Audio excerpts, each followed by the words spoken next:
ఈ మనుష్య లోకంలో, ఈ బృందావనిలో, ఈ గోకులంన నివసించిన వారిలో ఏ ఒక్కని పాద పరాగం అయినను నా శిరస్సుపై పడినట్లు పాదాపరాగాభిషేకము నాకు అనుగ్రహింపము.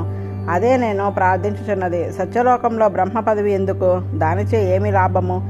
ఏ నీ పాదరజస్సు వేదాంతములు కూడా పొందలేవో అట్టి నీవే తమ జీవితమై జీవించడి ఈ గోపాలరు పాదారాభిషేకం లభించటం ఎంత భాగ్యం. సపరివారముగా అసుర భావము గల పూతన మంచి వేషం వేసుకుని వచ్చి నీకు పాలిచ్చి చంపవలని భావించినను ఆమె నీలోనే చేరినది కదా. ఈ రేపళ్లలో తమ ధనము, దేహము, మనసు అన్నయూ నీ కొరకే వినియోగించడి ఈ గోపాలకులు ఎట్టి ఫలమును పొందుదురో అని నా మనసు మోహపడుచున్నది. ప్రత్యక్షముగా సకల ఫల స్వరూపుడవగు నీవే వారికి దర్శనము సంగుచు నిరుచుట కంటే వారికి ఏమి ఫలమియ్యవలను? రాగద్వేషాదులు భగవంతుని పొందుటకు ప్రతిబంధకములు అని అనుకొందరు. కానీ ఆ రాగద్వేషాదులే భగవంతుని యందు కలిగినచో మోక్షంను ప్రసాదించునవే అగును. తావద్రాగాదాయ స్థేనాహ తావా కారాగృహం గృహం తావన్మోహంగ్రిని గలహ యావతృష్ణనతే జనాహ. భగవత్ సంబంధము ఏర్పడనంత వరకు రాగద్వేషాదులు దొంగల వలె ఆత్మను అపహరించి వేయను. గృహము కారాగృహము, మోహము కాలి సంఖ్యల. భగవత్ సంబంధం ఏర్పడినాడు కామ క్రోధాదులు కూడా భగవాన్ని పొందించుటకే సాయపడు. ప్రాకృతమగు శరీరం లేనివాడివైనను నీ సంకల్పము చే శరీరమును దాల్చి వ్యాపారములు చేయొచ్చు ఈ లోకమును అనుకరించుచున్నావు. ఈ లీల అంతయు నీవే శరణమని నమ్మి ఉన్న వారి ఆనందము కొరకే కదా ప్రభు. నీ వైభవము వాద్మనసులకు గోచరమగుచున్నది కాదు. ఎవరో భాగ్యశాలురు దాన్ని ఎరింగడి వారుందరు. ప్రభు అనుజ్ఞను సొంగము. నీవే జగన్నాథుడవు. ఈ జగత్తు అంతయు నీచే సృష్టించబడినది. శ్రీకృష్ణ ఎదుకులమనడి పద్మమునకు సూర్యుని వలె ప్రీతిని కలిగించడివాడా, భూసరులకు వృద్ధిని కలిగించేవాడా, ధర్మమును అతిక్రమించి ప్రవర్తించే వాళ్ళ ప్రవర్తన అనేది చీకటిని హరించేవాడా, ఈ భూమిలో రాక్షసులుగా ఉన్న కంసాదులను అంతమందించుటకు ఆవిర్భవించిన ప్రభు, సూర్యుడు మొదలగు సకల దేవతలకు పూజ్యుడవగు నీకు కల్పాంతము వరకు నమస్కారము చేయుచు ఉండువాడినవుదునుగాక. ఇట్లు స్తోత్రము చేసి చతుర్ముఖ బ్రహ్మ శ్రీకృష్ణుని ఆజ్ఞ పొంది తన లోకమునకు ఏగినాడు. భగవాన్ని సౌలభ్యము మోక్షజనకము. సామాన్యులకే కాదు బ్రహ్మాదులకు కూడా ఎంతటి జ్ఞానము కలవారైనను వానిని శరణు పొందిన వాడే వానిని ఎరుంగగలరు. తమ ప్రయత్నమున ఎరుంగలేరనుట ఈ వచ్చాపహరణ ఘట్టమునకు మనకు స్పష్టమైనది. భగవానుడు ఎంత సులభుడు అయినను అతని పరత్వము అనగా జగత్కారణత్వము, సర్వవ్యాపకత్వము, సర్వాంతర్యామిత్వము, మోక్షప్రదత్వము మొదలగునవి పోవు. సులభుడుగానున్న వానిచే చేతిలో పెరుగు అన్నము పెట్టుకున్న వాన్నే బ్రహ్మస్తోత్రం చేసినాడు. 5 ఏండ్ల బాలుని పాదములకు నమస్కరించినాడు. భగవానుడు దుర్లభుడు కాడు. అనుగ్రహము కలిగిన నాడు తాను ప్రేమించినాడు. తన్ను ప్రేమించిన వారికి సులభుడు అగును. ఆ రూపము మన రూపము వలె ఉండును. కానీ మన శరీరము వంటిది కాదు. రూపమున్నచో గుణములు ఉన్నచో బ్రహ్మము కాదని కొందరు భావింతురు. కానీ ఒక రూపముతోనున్న బాలకృష్ణుడే సృష్టిని చేసిన బ్రహ్మ అని, అతడే మోక్షప్రదుడని, సౌశీల్యము సౌలభ్యము కలవాడు అనియు, అటివాడు ఎక్కడున్నను సృష్టి చేయగలవాడే. అన్నిటి మధ్య తానుండి అన్ని రూపములు తన రూపంగా ప్రదర్శించి అన్నిటినీ మరలా లేకుండా చేసి తానొక్కడే నిలిచిన వాడు బాలకృష్ణుడు. ఇదియే భగవత్తత్వము. భగవత్తత్వంను స్పష్టంగా ఎరుగుటకు శ్రీకృష్ణావతార కథాశ్రవణము ఎక్కువగా సహాయపడును. దాన్ని వినుచు ఆనందించుచు వారిలే మోక్షము నొందగలవారని ఇందు మనకు స్పష్టంగా తెలియజేయబడినది. బ్రహ్మ స్తోత్రం చేసి శ్రీకృష్ణుడికి 3 సార్లు ప్రదక్షిణం చేసి తన లోకమునకు వెళ్ళెను. తర్వాత కృష్ణ భగవానుడు బ్రహ్మదాచిన దూడలను తీసుకుని యమునా సైకతమును చేరెను. ఈ విధముగా సంవత్సర కాలము గడిచినది. కానీ గోపాలుడుకు శ్రీకృష్ణ మాయచే ఒక అక్షరముగా భాషించనే గాని అంతకాలమైనట్లు తోచలేదు. భగవంతుడి యొక్క ఆశ్చర్యకరముగు దివ్యశక్తియే మాయ. ఆ మాయచే ఈ జగత్తు అంతయు తామెవరో తామెరుంగక జీవితములను సాగించుచున్నది. ఎంతకాలం నుండి మన ఆత్మలను మరచి ఉంటామో తెలియదు కదా. అట్టి ప్రభావం గల భగవాన్ని మాయ గోపబాలుని ఆవేశించి కాలము తెలియకుండా చేసినది. దూడలకై వెళ్లి వెనుకకు వచ్చుచున్న తమ మిత్రుణ్ణి చూచి గోపబాలురు ఎదురుగా పరిగెత్తుకుని పోయి, కృష్ణ రమ్ము రమ్ము, నీ కొరకే అందరము చద్దులు కురచుట మాని కూర్చున్నాము, రమ్ము రమ్ము భుజింతుము అని ఆహ్వానించిరి. వారి చేతులతో సంవత్సరం వెనక ఉంచుకొని అన్నపు ముద్దలే చెడక నిలిచి ఉన్నవి. కృష్ణ ప్రభావం ఎంత గొప్పదో చూడు. మాయామోహితులై వాస్తవంను ఎరుంగలేక ఉన్న గోపబాలులను చూచి ఋషికేశుడగు శ్రీకృష్ణుడు మందహాసము చేయుచు వారితో కలిసి భుజించినాడు. మరలా తీసుకుని వెళ్లి సంవత్సరం కిందట చంపబడిన కొండ చిలవ ఎండిన చర్మము చూపించినాడు. వారితో కలిసి వ్రతము చేరినాడు. బాలకృష్ణుడు నెమలి పింఛము, పువ్వులు, గైరికాది ధాతువులతో విచిత్రముగా శరీరమున అలంకరించుకొనినాడు. పిల్లని గ్రోవిని కొమ్మును ఆనందంతో ఊదుకొనుచు దూడలను తోలుకొనుచు వచ్చుచున్నాడు. గోపబాలురు కృష్ణ కథలను పాటలుగా పాడుచు వెంట నడుచుచుండిరి. గోపికలు తమ చూపులకు మహోత్తమైన స్వామినే చూచుచూ నిలిచి ఉండిరి. ఇట్లా శ్రీకృష్ణుడు సంవత్సరము క్రిందట వనభోజనమునకు వెళ్లి తిరిగి ఆ దూడలతో ఆ పిల్లలతో నందవ్రజము చేరెను. గోపబాలురు ఆనాడే జరిగినట్లు కొండ చిలువను చంపిన కథను వ్రతంలో చెప్పసాగిరి. పరీక్షిత్తునకు ఒక సంశయం కలిగినది. గోపికలకు కృష్ణుడు తమ బిడ్డడు కాదు కదా, తమ బిడ్డల వలె వేషం వేసుకుని వచ్చినాడు కదా, వానిపై అంతటి ప్రేమ ఎట్లు కలిగినది? తన బిడ్డల యందు ప్రేమ కలుగుట సహజము, కానీ తాను కనని పిల్లను చూచి ఇంతగా ప్రేమించుట సహజమా అని ప్రశ్నించెను. అప్పుడు సుఖయోగేంద్రుడు ఆత్మరహస్యంను ఇట్లు వివరించుచున్నాడు. లోకంలో అందరూ నేను నేను అని పిలువబడి తమ ఆత్మయందు ఎక్కువ ప్రీతి ఉండును. ఆత్మకు ఇష్టమైనవి కనుక ఆనందము కలిగించును కనుక బిడ్డలను ధనమును ప్రేమింతురు. అంతేగాని తాను కంటే తనవి అనడి వస్తువులు ఎక్కువ ప్రీతిపాత్రములు కావు. తన ఆత్మయందు తనకున్న ప్రేమ తనవి అనుకునుడి పిల్లల యందు, ధనమునందు, ఇంటి యందు ఉండదు. దేహమే ఆత్మ అనుకునేడు వారు దేహమునే ఎక్కువగా ప్రేమించరు. దేహము కంటే ఆత్మ వేరు అని ఎరింగిన వారు శరీరమును తనది అని భావింతురు గాని తాను అని భావించరు. కావున తనపై ప్రేమ కంటే తనది అనుకున్న శరీరముపై తక్కువగా ఉండును. శరీరము శిథిలమగుచున్నను తాను బ్రతుకవలనని ప్రయత్నించుచుందరు. పిల్లలు పోయినను ధనము పోయినను తాను సుఖముగా ఉండవలను అనియు ఆశించుచుందరు. అట్లే శరీరము పోయినను తాను సుఖముగా ఉండవలనని ప్రయత్నించుచుందరు. లోకములో ఈ చరాచర జగత్తు అంతయు ఆత్మ కొరకే ప్రియమగుచున్నది. అన్నిటికంటే ప్రీతమైనది ఆత్మ అనగా తాను నేను అని మనము అనుకొనుచున్న జీవుడు శరీరము కంటే వేరు కనుక కాలుపోయినను చేయిపోయినను నేను ఉండవలనని కోరుకొనుచుండును. అనేక శరీరములలోని జీవులకందరకు ఆత్మ అయిన వాడు శ్రీ మహావిష్ణువు.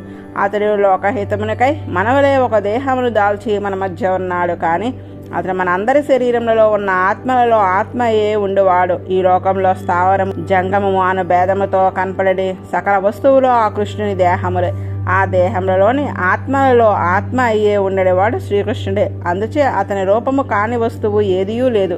ఈ తత్వం ఎరింగిన వారికి ఆత్మ అయిన శ్రీకృష్ణుని కొరకే సర్వము ప్రియమవుచున్నది. ఈ బాహ్యమైనవి అన్నీ ప్రియమైనవి అగుట అతనికి చెందినవే కనుకనే అందుచే దూడల కంటే తమ పిల్లల కంటే వీటినన్నిటినీ తన రూపంగా కలిగి వానిలో తాను ఆత్మ అయ్యే నిలిచి ఉన్న శ్రీకృష్ణుడే ప్రీతముడు అగుట ఆశ్చర్యము కాదు, అసంభవము కాదు. ఈ తత్వమును ఎరింగిన గోపికలు శ్రీకృష్ణుని ఆత్మగా ప్రేమించరు కనుక వారికి ఆ కృష్ణ రూపంలో దూడలు పిల్లలు ప్రియంలవుటలో సంశయం లేదు. సమాశ్రితాయే పదపల్లవప్లవం మహత్పదం పుణ్య యశో మురారే భవాంభుదేర్వత్స పదం పరం పదం పదం యత్ విపదాం న తేషాం. శ్రీకృష్ణ పాద పల్లవమనే నౌకను ఆశ్రయించిన వారు మహత్తరమైన స్థానంను పొందువారులు అగుదురు. వారికి సంసార సముద్రం ధేనుకాసుర భంజనము. బలరామకృష్ణులకు 5 ఏండ్లు నిండినవి. పశుపాలకులే బృందావనంను చేరిరి. మాధవుడు వేణువును పూరించుచు గోపాలకులతో బలరామునితో పుష్పసముద్రముగు వనమున ప్రవేశించినాడు. అరణ్యము అతి మనోహరముగానున్నది. తుమ్మెదులు పక్షులు లేలు ధ్వని చేయొచ్చు మనసును హరించుచున్నవి. పద్మ పరిమళంతో వాయువులు విచుచున్నవి. ఎర్రని చిగులతో పండ్లతో పూలతో చెట్లు స్వామికి స్వాగతం చెప్పుచున్నట్లు నిలిచి ఉన్నవి. ఆది పురుషుడు గోవిందుడు సోదరుడు బలరామునితో ఇట్లా అనుచున్నాడు. సోదరా బలరామ, నీ పాదములు దేవతలచే అమరులచే ఆరాధించబడినవి. ఈ వృక్షములు తమ శిరసుల యందు పండ్లను పువ్వులను ధరించి నీ పాదపద్మ సేవలకే వంగి మ్రొక్కుచున్నవి. వెనుకటి జన్మలో చేసుకున్న కర్మల ఫలముగా వచ్చిన ఈ స్థావర జన్మను తమోఘరమును తొలగించుకుంటకు నమస్కరించుచున్నవి.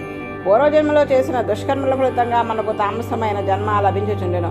దాన్ని తొలగించుకుంటకు భాగవతార్చనము చేయవలెను. ఈ బృందావనంలోని వృక్షములు బలరామ పాద సమారాధనములకై నిలిచి ఉన్నవి. ఇవిగో తుమ్మిదలు సకల లోకములను పవిత్రము చేయు నీ కీర్తిని గానము చేయుచున్నవి. వీరెవరో భాగవత సమాశ్రయనము చేసిన మహాపురుషులయ్యుందరు. ఈ జన్మలో కూడా తుమ్మిదుల రూపంలో గూఢముగా నిలిచి ఆత్మదైవముగు నీ యొక్క గుణములచే గానము చేయుచున్నారు. అవిగో బలరామ, నిన్ను చూచి నెమళ్ళు నృత్యం చేయుచున్నవి. లేళ్ళు తమ చూపులచే మీకు ప్రీతిని కలిగించుచు మిమ్ములనే సేవించుచున్నవి. తమ ఇంటికి వచ్చిన అతిథిని స్వాగత వచనములచే ఆహ్వానించినట్లు ఈ కోకిలలు తమ మధుర ధ్వనులతో మీకు స్వాగతము పలుకుచున్నవి. భాగవతులను ఈ విధంగా ఆదరించుటకు సత్పురుషులకు సహజ స్వభావము. బలదేవ, మీ పాదస్పర్శతో ఈ భూమి, గడ్డి, లతలు ధన్యములు అయినవి. మీ హస్తస్పర్శచే చెట్లు, తీగలు పవిత్రములు అయినవి. మీ దయావీక్షణములచే నదులు, పర్వతములు, పక్షులు, మృగములు పవిత్రములు అయినవి. గోపికలు మీ భుజస్పర్శచే ధన్యులైనారు. ఈ విధముగా శ్రీకృష్ణ భగవానుడు తనకంటే తన సోదరుడు మహామహిముడని కీర్తించినాడు. భగవత్ స్పర్శ కంటే భాగవత స్పర్శ పవిత్రతను కలిగించుటలో సమర్థమైనదని శ్రీకృష్ణుడు సూచించినాడు. శ్రీకృష్ణ భగవానుడు సంతుష్టితో గోవులను త్రిప్పుకొనుచు పర్వత సానువులలో, నదీ తీరములలో సపరివారంగా బృందావనం సంచరించుచుండెను. మకరంద పావనముచే మదించిన 9 రుద్రను అనుసరించి తాను కూడా బలరామునితో కూడా ఒకచోట గానము చేయుచుండెను. ఒకచోట హంస కుజాతము అనుసరించి కూయుచుండెను. తన మిత్ర బృందము నవ్వించుచు నృత్యము చేయుచున్న నెమలితో తాను కూడా నృత్యం చేయుచుండెను. దూరముగా పోయిన గోవులను వేరువేరు పేర్లతో విన్నవారి మనసు రంజించుచున్నట్లు పిలుచుచుండెను. పక్షులు ధ్వనులు అనుసరించి ధ్వని చేయుచుండెను. పెద్ద పులులకు, సింహములకు భయపడిన జంతువులు అరుపులను అనుకరించుచుండెను. అలసి బలిరాముడు గోపబాలకుల తొడను తలగడగా చేసుకుని పరుండుగా తాను అన్నగారికి విశ్రాంతిని కల్పించుచు పాద సంవాహనము చేయుచుండెను. గోపాల బాలురు పాడుచు ఆడుచు జగడంలో ఆడుచు విహరించుచుండగా బలరామకృష్ణులు ఆ గోపాలను చూచి నవ్వుచు ప్రశంసించుచుండెను. ద్వంద్వ యుద్ధం చేసి అలసి చిగురు పాన్పుపై చెట్టు మొదట ఒక బాలుని తొడపై తలను ఆనుకొని శ్రీకృష్ణుడు సేనించి ఉండెను. పుణ్యాత్ములకు కొందరు వేనవనలతో వానికి విచిచుందరు. ఇట్లా స్వామి బృందావనంలో చేసిన చేష్టితంలో ఆశ్చర్యకరములు.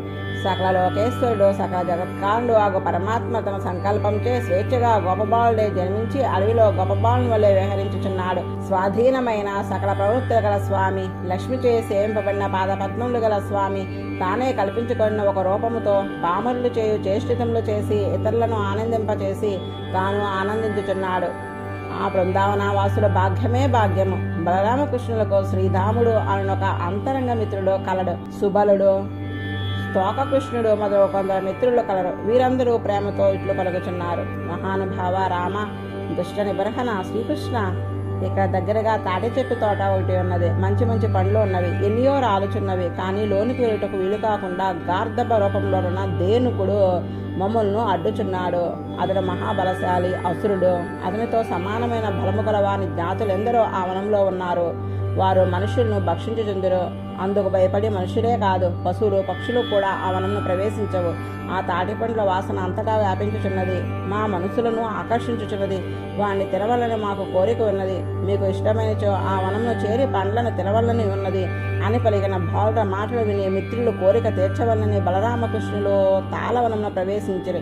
బలరాముడు బలశాలి. చేతులతో తాటి చెట్లను ఊపుచుండెను. పండ్లు కింద పడుచుండెను.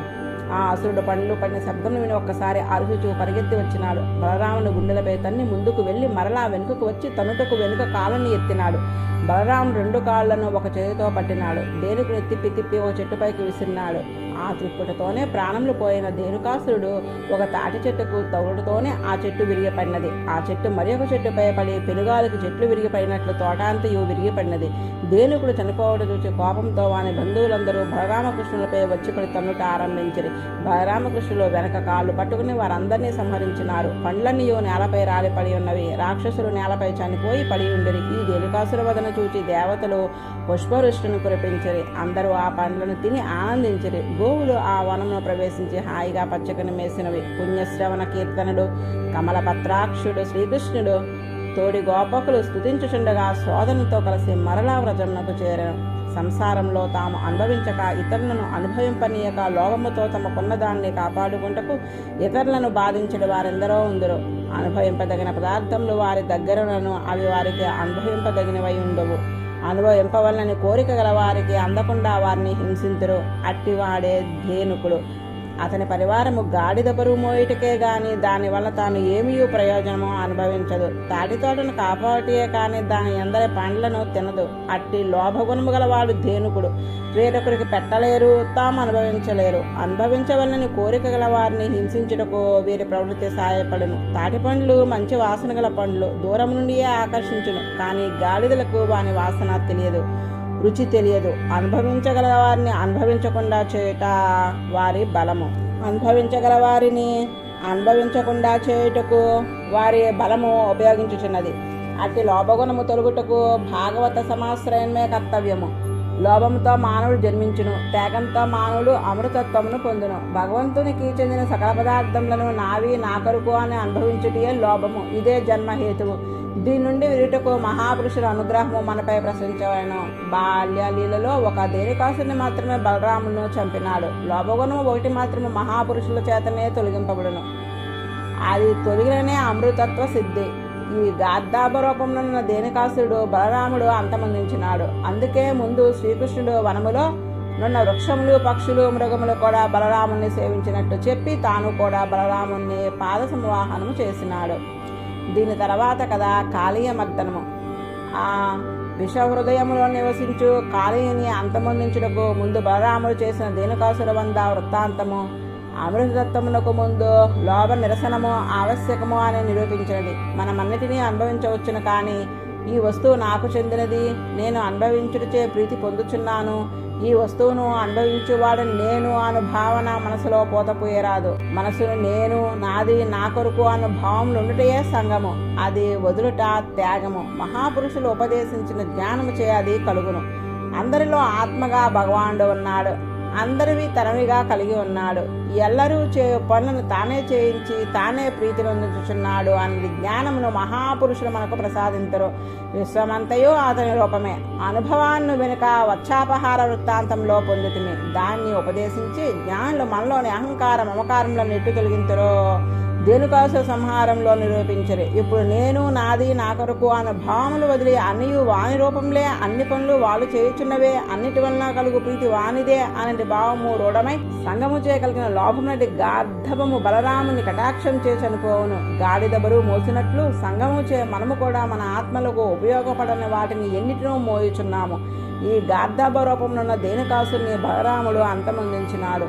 కాళీయమర్దనము. బృందావనములో శ్రీకృష్ణుడు బలరామునితో విహరించుచు అనేక లీలలను చేయుచుండెను. ఒకనాడు బలరాముడు లేకుండా శ్రీకృష్ణుడు మిత్రులతో యమునకేగినాడు.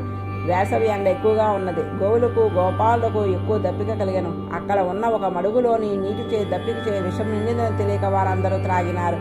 విషజలము త్రాగగానే వారికి తెలివి తప్పి మూర్ఛ వచ్చినది. అందరి ప్రాణములు లేనట్లు నేలపై పడినారు. యోగేశ్వరేశ్వరుడు శ్రీకృష్ణుడు వారిని తన కరుణామృత వర్షిణియకు చూపుతో చూచెను. వెంటనే వారు మరలా తెలివిగలవారే లేచిరి. తెలివి వచ్చి లేచి విషము తాగి చనిపోయిన మనము గోవిందానుగ్రహము చే బ్రతికినాము అని ఆశ్చర్యపడుచు ఆనందించిరి. అప్పుడు శ్రీకృష్ణుడు యమునా నదీ జలము ఈ కృష్ణస్పర్శ చే విషదూషితము అయినది అని దాన్ని పరిశుద్ధము చేయవనని తలంచెను. కాళీయుడు సర్పము యమునా నదిలో ఒక మడుగులో చాలా కాలముగా ఉండెను. దాని విషము అగ్నివలే నీటిని సలసలమని మరుగుచున్నట్లు చేయుచుండెను. ఆవిరి సోకి దానిపై నుండి ఎగిరి వెళ్లి పక్షులు కూడా చనిపోవచ్చుండెను. దాని తీరంలో స్థావర జంగంలో ప్రాణములన్నీ ఆ విషపు గాలి సోకి చనిపోవచ్చుండెను. ఆ విషపు వేగము మహాతీవ్రము. హ్రదము అంతయు దుష్టమైనది. దుష్టులను శిక్షించుటకు అవతరించిన శ్రీకృష్ణుడు దాన్ని శిక్షింపదలిచి దాని ఒడ్డున ఉన్న ఎత్తైన ఒక కదంబ వృక్షంను అధిరోహించినాడు. దట్టి మొలకు బిగించినాడు. తొడలు జబ్బలు చరిచి ఒక్కసారి ఆ విషజలములోకి దూకినాడు. ఆ మడుగు శ్రీకృష్ణుడు వేగంతో గెంతుడితో కలత చెందినది. దానితో పాము కోపంతో విషము గక్కినది. ఆ విషముతో నీరంతయో కషాయవర్ధమై 100 ధనసుల ఎత్తు పైకి ఎగిసి చుట్టూను వ్యాపించి ఉన్నది. కానీ అనంత బలశాలగు శ్రీకృష్ణ భగవానికి ఆ విషము ఏమీ చేయలేదు. ఆ మడుగులో శ్రీకృష్ణ భగవానుడు మదించిన ఏనుగు వలె ఈదుచు తన భుజములతో నీటిని పెద్ద ధ్వని అగునట్లు ఇటునట్లు కదిలించుచుండెను. తానున్న మడుగును నిర్భయంగా ప్రవేశించి ఆక్రమించుటకు ఆ కాళయుడు సహించలేకపోయాను. తన సైన్యముతో కూడా ఆ శ్రీకృష్ణుని వెంటాడి వచ్చెను. స్వామి సుందర సుకుమార మేఘశ్యామల మూర్తి అయ్యే శ్రీ వత్సలాంచునుడై పీతాంబరుడై మందహాస సుందర వదనారవిందుడై భయము నెరుంగక క్రీడించుచుండెను. కాళీయుడు స్వామి పాదములను మర్మస్థానములను కరిచి కోపమాగక తన శరీరంతో స్వామి ఒళ్ళంతా చుట్టివేశను. పాము చే చుట్టబడి పరవశమై ఉన్నట్లు నటించుచున్న తన స్వామిని చూచి ప్రియమిత్రుడైన గోపాలుడు భయార్తులైరి. వారికి మిత్రుడు, ధనము, భార్య, బిడ్డలు, కోరికలు, ఆత్మ అంతయు స్వామియే. సర్వము స్వామి కొరకే. అందుకే స్వామి నిశ్చేష్టుడౌట చూచి వారు దుఃఖముతో, శోకముతో, భయముతో మోహం చెంది నేలబడిరి. ఆవులు, ఆంభూతులు, దృఢలు కూడా దుఃఖించినవై అంభారవములు చేయుచు కృష్ణుని వైపే చూచుచూ కంట నీరు వదులుచూ నిలిచి ఉండిపోయినవి. ఇంతలో రేపలలో అతి దారుణమైన ఉత్పాదములు భూమిపై, ఆకాశంపై, శరీరంపై కనపడసాగను.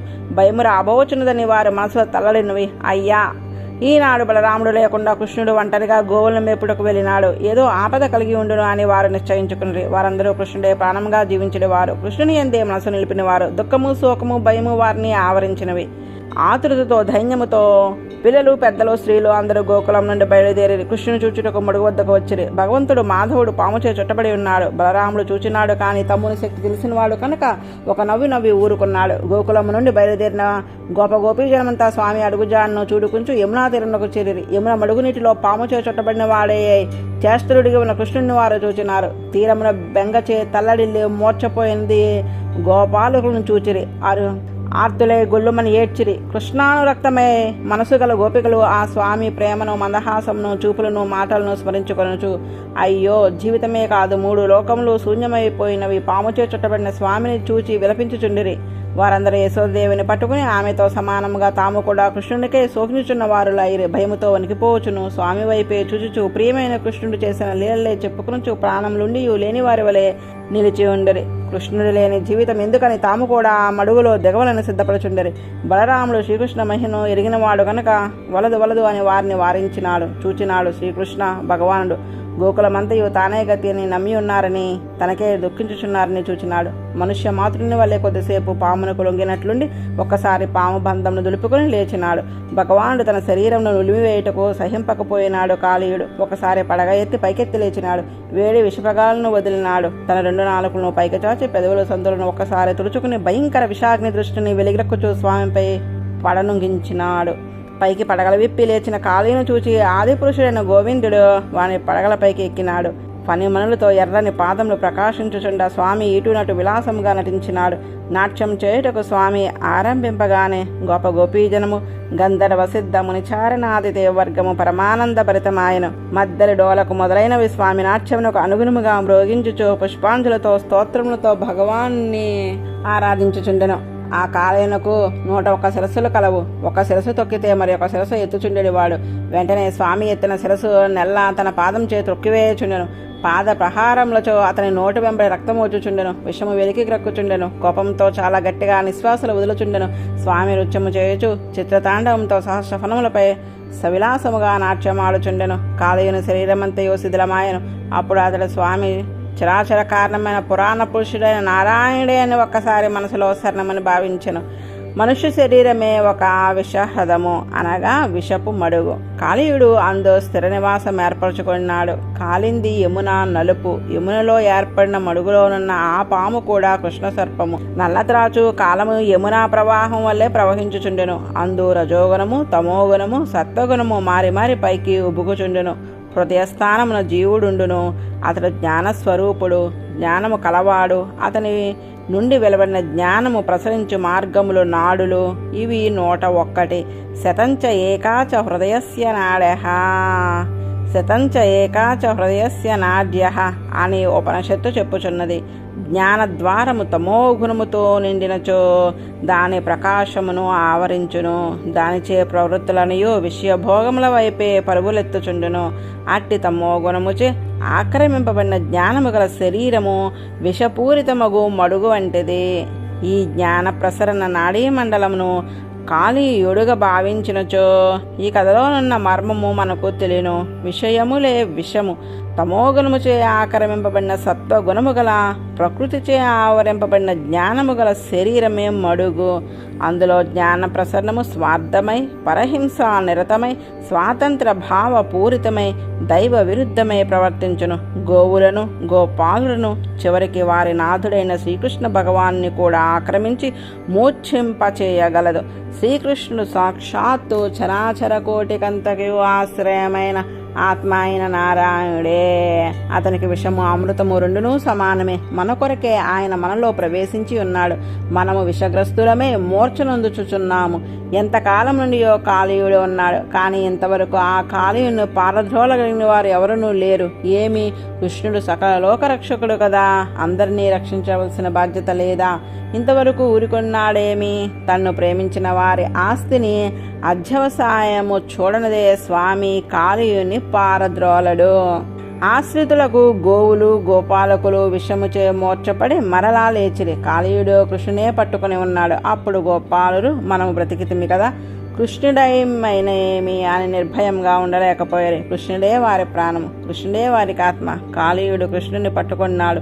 తాము లేము అయినట్లు తలడిపోయినారు. గోకులంలోని ఆ బాలగోపాలము అట్లే బాధపడి విలపించినది. చివరకు ఆ మడుగులో దిగుటకు సిద్ధమయ్యి తన్ను ప్రేమించిన వారిలో ఇంతటి ఆర్తిని పట్టుదలను చూచిన కృష్ణుడు వారి కొరకు కాళీయుని శిక్షించి తన్ను తాను కాపాడుకొన్నాడు. మనలోని తామస జ్ఞానము, అహంకారము అంతరించుటకు మన జ్ఞాన ప్రసరణ మార్గములో స్వామి పాదంలే చిందులు త్రొక్కినవి.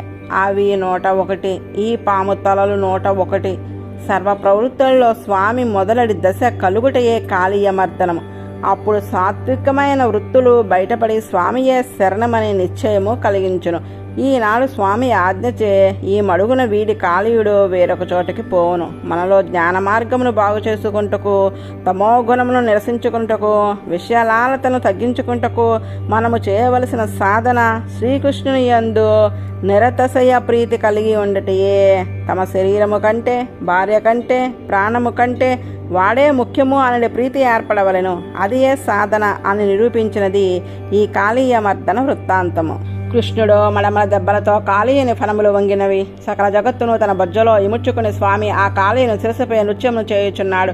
కాళీయుని ఉద్రిక్త అహంకారము తగ్గినవి. అప్పుడు అతని భార్యలు ఆర్తులై వస్త్రంలో, ఆభరణంలో, కేశబంధంలో జారుచుండగా బిడ్డలను ముందు నిండుకుని కృష్ణ భగవాన్ని ఎదుట నిలిచి నేలబడి నమస్కరించిరి. పతివ్రతలైన ఆ కాళీయుని పత్నులు తమ భర్త చేసిన పాపములకు ప్రతీకారముగా సర్వలోక శరణ్యుడకు భగవాన్ని శరణముగా నమ్మి స్తోత్రము చేయనారంభించిరి. ప్రభు శ్రీకృష్ణదేవాని అవతారము కళులను నిగ్రహించుటకే కదా. అపరాధము చేసిన ఇతన్ని దండించుట యుక్తమే. శత్రువుల యందేను పిల్లల యందు సమదృష్టితో వారి బావుగా కోరి శిక్షించేవాడువు నీవు. ఇది దండనము కాదు, అనుగ్రహము. అపరాధం చేసిన వారిని దండించుట వారి పాపమును తొలగించుటకే కదా. నీ క్రోధము కూడా ఇతని విషయంలో అనుగ్రహమే. పూర్వజంలో మా భర్త ఎంతటి పుణ్యం చేసినాడో కదా. అహంకారం తొలగి పెద్దలకు పూజ చేయగల స్వభావము ఇతనికి నీ కృపచే అలవడగలదు. ఇంతటి అనుగ్రహమునకు ఇతడు ఏమి చేసినాడో తెలియదు. నీ పాద పరాగస్పర్శ పొందే భాగ్యము ఇతనికి ఎట్లు లభించినదో తెలియలేదు. నీ పాదస్పర్శకై లక్ష్మీదేవి చిరకాలం తపస్సు చేసి పొందగలిగినది. నీ పాద పరాగమును పొందిన వారు స్వర్గమును గాని, సార్వభౌమ పదవిని గాని, బ్రహ్మ పదవిని గాని, యోగ సిద్ధులు గాని, పునర్జన్మ రాహిత్యము గాని కాంక్షింపరు. ఎవరనూ పొందుటకు శక్యము కాని ఇట్టి భాగ్యమును పగగొట్టి పరులను హింసించుచు స్వభావము గల ఈ నాగేంద్రుడు పొందగలిగినట్లు ఏమి ఆశ్చర్యము. సంసార చక్రంలో కొట్టుకొని పోవచ్చున జీవులకు నీ అనుగ్రహముచే అనుకొనకుండా నీ అనుగ్రహ ప్రాప్తి లభించుటకు ఇదియే నిదర్శనము. ఇందుకే పెద్దలు భగవత్కృప నిర్హేతుకము అనే చెప్పుదురు. ఎవరును తమ యోగ్యత చే నీ అనుగ్రహమును పొందజాలరు. నీ కృప ఎప్పుడు ఎవరిపై ఎట్లు ప్రసరించునో ఎవ్వరు ఎరుంగగలరు. షడ్గుణ పరిపూర్ణుడు అగు మహాత్ముడు అగు భగవానుడువు నీవు. విశ్వమునకు ఆత్మవై, విశ్వమును నీ రూపముగా నిలుపునివాడవే, విశ్వమునంతకు నిమిత్త కారణము, ఉపాధాన కారణము కూడా అయిన వాడవు నీవే. వాసుదేవ, ప్రద్యుమ్న, అనిరుద్ధ, సంకర్షణ రూపములతో ఈ లోకరక్షణను వర్ణించువాడవు నీవే. ఏ ప్రయోజనము లేక ఈ లోకములో అన్నిటినీ సృష్టించి నిలిపి మరలా నీలో లయము వనర్చుకొనుచున్నావు. నీ సంకల్పమే సృష్టికి మూలము. స్వామి, నీవు తండ్రివి కదా. లోకంలోని శాంత, అశాంత, మూఢ జీవరాశియంతయో నీ రూపంలే కదా. అపరాధము చేసినను తమ బిడ్డలను చేసిన అపరాధమును తండ్రి క్షమింపవలను కదా. నీ స్వభావము ఎరుంగక మా భర్త చేసిన అపరాధమును క్షమింపుము. ప్రాణములు పోకుండా మా భర్తను కాపాడము. స్త్రీలకు పతియే ప్రాణము కదా. అతని ప్రాణంలో నిలిపి మాకు ప్రాణమును ఒసుంగము. ఇక ముందు ఈ దాసులము నీ ఆజ్ఞచే ఎట్లు నడుచుకున్న వలన ఆజ్ఞాపించుట అట్లే ఆచరించగలము అని నాగపత్నులు స్తోత్రం చేయగా భగవానుడు అనుగ్రహించను. పాదఘాతములు చే శిరస్సులు బ్రద్దలే మూర్ఛితుడై ఉన్న కాళీయుణ్ణి వదిలినాడు. కాళీయుడు మెల్లగా కోలుకొని ఇంద్రియములను ప్రాణములను కూడగట్టుకుని అతి కష్టంతో ఊపిరి తీయచు ధీనుడై అంజలి ఘటించి, హే భగవాన్, పుట్టుకతో మేము దుష్టులము, తామసులము, దీర్ఘమైన పగ కలవారము. ఎవరికైనా స్వభావము వీట శక్యము కాదు కదా. నీ సృష్టియే ఇది అంతయు. నీ మాయచే ఆక్రమింపబడి మోహితులమై అజ్ఞాన మోహమును విడలేక ఇట్లు ప్రవర్తించుచున్నాము. ప్రభు, నీ మాయను మేము జయింపగలమా? నీవు సర్వజ్ఞుడువు. మాపై అనుగ్రహంను చూపినను నిగ్రహంను చూపినను నేనే అనుభవించువాడినే గాని ఏమి కోరగలను? ఎట్లు చేసినా అట్లు చేయము అని భగవానునితో కాళీయుడు పలికెను. భగవాను అనుగ్రహం పొందిన కాళీయుడు ధన్యుడైనాడు. స్వామి అతన్ని వీచిట వలదు. ఈ మడుగును వదిలి నీ ఘాతులతో భార్యలతో సముద్రమునకు చేరుము. గోవులు గోపాలురు ఈ నదీ జలములను అనుభవింతురుగాక. నిన్ను మేము శాసించిన ఈ వృత్తాంతమును ఉభయ సంధ్యల్లో స్మరించిన వాడు నాగ భయము లేక సుఖముగా ఉండగలడు.